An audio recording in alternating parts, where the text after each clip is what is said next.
ఇంట్లో ముఖ్యంగా ఉమెన్ కావచ్చు, మెన్ కావచ్చు, ఈ అరుపులు కేకలు తగ్గియాల.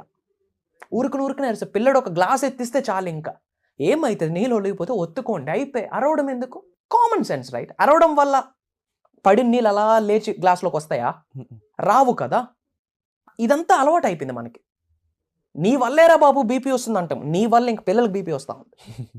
Seriously saying. మనం సింపుల్గా బ్లేమ్ చేసేస్తా ఉన్నాం, అరిచేస్తా ఉన్నాం, ఎందుకురా అరిపిస్తా ఉన్నావు అంట. వాళ్ళు అరిపియట్లే, అరవాలి ఇంటెన్షన్తో.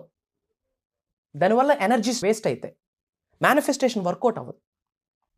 గొప్ప వాళ్ళు ఎవరు? అందరూ క్వైట్గా ఉంటారు. మీరు అబ్జర్వ్ చేయండి. గొప్ప వాళ్ళందరూ ఉన్నత శిఖరాలకు వెళ్ళిన వాళ్ళు, సిద్ధులు కూడా, they are ground to the earth. They are so calm and quiet. కృష్ణుడికున్న శక్తి మీలో కూడా ఉంది అని మీకు అర్థం అవ్వాలి అంటే you should be calm and composed. అప్పుడే విశ్వం వీళ్ళతో మాట్లాడుతుంది,